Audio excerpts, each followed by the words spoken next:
bienvenue dans cette nouvel épisode. Donc déjà le 11e, ça va très vite. Ça fait déjà un mois et demi là qu'on est parti, nous on n'a pas trop vu le temps passer, et heureusement d'ailleurs, parce que sinon ça voudrait dire qu'on s'embête, mais donc c'est pas du tout le cas. Donc bon, sinon ça y est, donc on est en Turquie, donc vous allez voir nos premières images de ce pays. Donc il y aura beaucoup de ruines archéologiques parce qu'on est un petit peu donc dans la région. Donc on a décidé de faire le tour de la Turquie en commençant par le sud. Donc là on longe un petit peu la côte. Donc voilà, donc vous allez voir tout ça. Et sans plus attendre, je vous laisse avec les images. Bienvenue sur notre chaîne YouTube. De nouveau sur les routes avec notre camping-car, une nouvelle grande aventure se profile devant nous. Si tu ne nous connais pas encore, moi c'est Amaury et je voyage avec ma maman Bernadine ou Didine pour les intimes. Nous sommes tous les deux atteints d'une maladie génétique. Didine est en fauteuil roulant, mais cela ne nous empêche pas de réaliser nos rêves d'évasion. À travers nos vidéos, vous verrez tous nos moments de vie au quotidien, certains difficiles avec toutes les galères que l'on peut rencontrer, mais aussi tous nos moments de joie, nos coups de cœur, nos rencontres inoubliables. Vous permettre à travers nos yeux de découvrir le monde, découvrir de nouvelles cultures, pour peut-être aussi vous donner l'envie de voyager et vous décider à franchir le pas malgré les difficultés. Pensez à vous abonner pour ne rien manquer de nos aventures.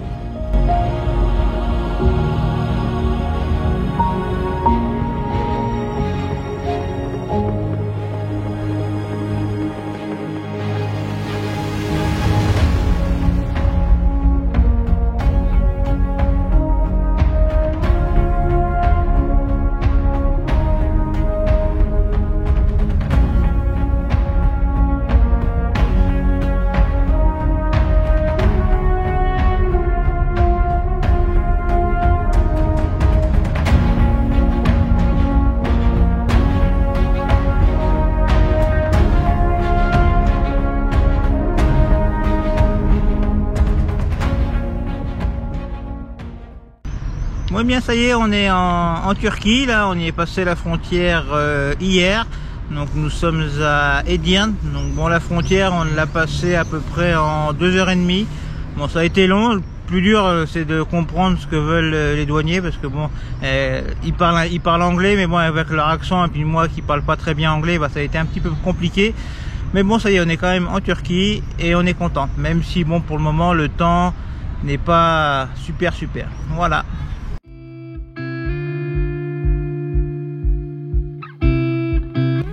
La balade à Edirne a été très rapide, car la mosquée étant en restauration, il n'y a que peu de choses à y voir. On s'est ensuite dirigé vers le bazar historique de la ville, mais malheureusement, nous n'avons pas trouvé d'entrée accessible pour y rentrer avec le fauteuil. La météo n'étant pas au rendez-vous, on s'est vite décidé à rentrer dans notre maison roulante. Voici tout de même quelques photos de notre balade dans la ville prises par Didine.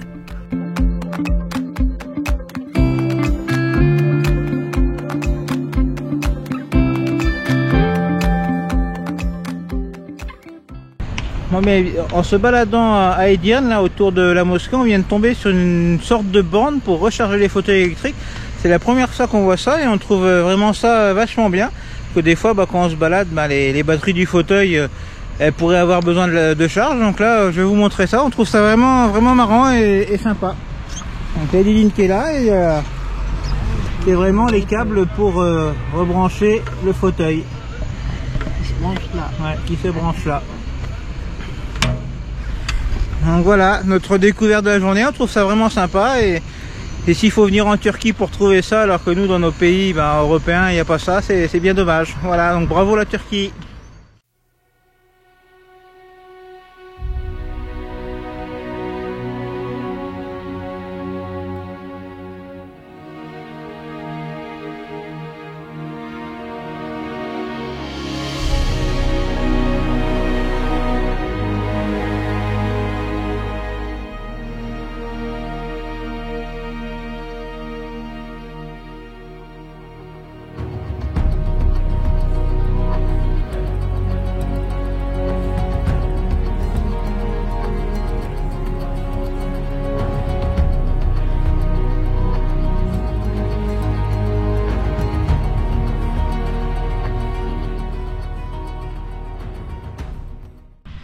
Et bien comme deuxième spot en Turquie, je pense qu'on n'est pas trop mal. Je pense que comme vous pouvez le voir, donc derrière moi il y a la mer. Et si je tourne la caméra, voilà, le camping-car est là.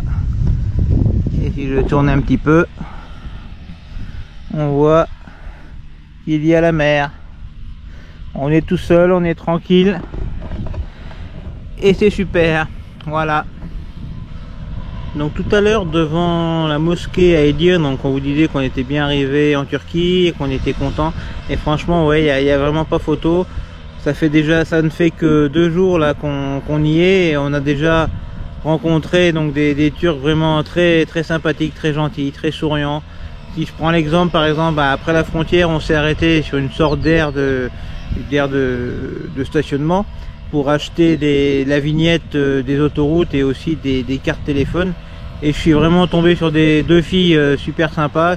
Et par exemple, donc le temps qu'ils activent les cartes SIM, ils m'ont offert le café, des gâteaux, voilà, vraiment très souriantes, vraiment très gentilles. Et c'est vraiment la Turquie et les Turcs qu'on avait rencontrés nous il y a 2 ans. Donc voilà, c'est un peu comme le Maroc, ils sont vraiment super accueillants, super gentils. Et franchement, nous c'est ce qu'on aime. Voilà.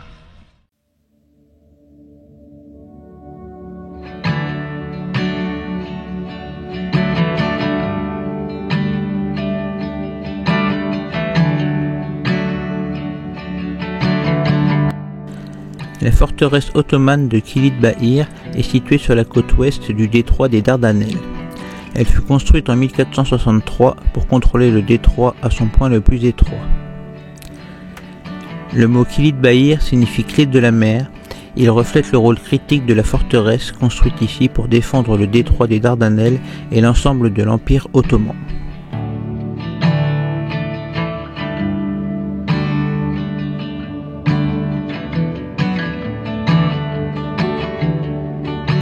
J'y suis allé seul car la forteresse est totalement inadaptée pour les fauteuils roulants.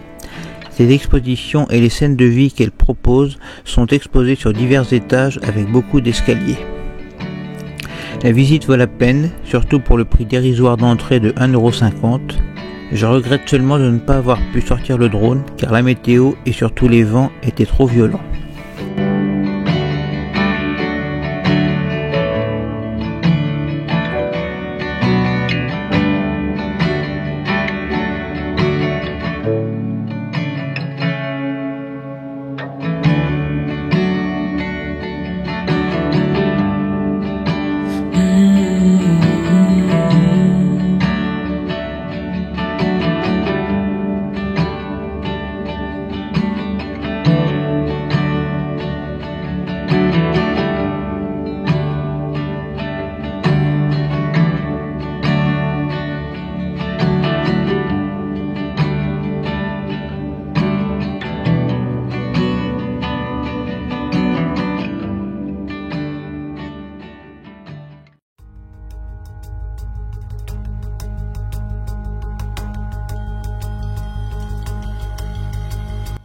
Après la forteresse, on doit traverser le détroit pour continuer notre tour de la Turquie. On se dirige en premier lieu vers les docks pour prendre le ferry qui fait des va-et-vient toute la journée.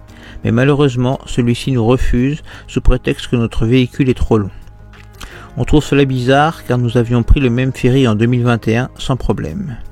Bref, cela nous oblige à faire un détour de 50 km et 25 € de péage pour prendre le pont ouvert depuis peu qui traverse le détroit. Le pont est impressionnant, d'une longueur totale de 4608 mètres, ces 2 pylônes atteignent les 318 mètres de haut. La portée de la section centrale du pont est la plus longue du monde, avec 2023 mètres. Elle n'est pas fixée au hasard, elle correspond symboliquement à 2 événements. 2023, date de mise en service de l'édifice, mais aussi celle du centenaire de la fondation de la République turque par Mustafa Kemal Atatürk.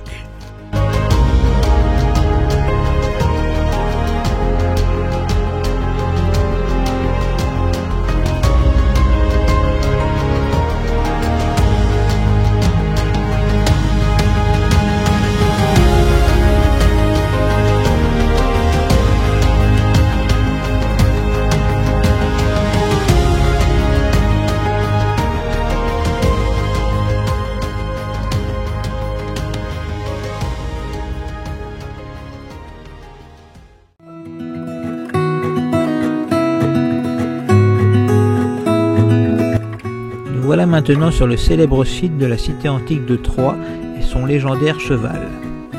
Nous avons été déçus par cette visite, nous y sommes allés pour voir la réplique du cheval en bois, mais malheureusement celle-ci était en restauration et on n'a donc pas pu la voir réellement car elle était cachée derrière une sorte de grande bâche rouge.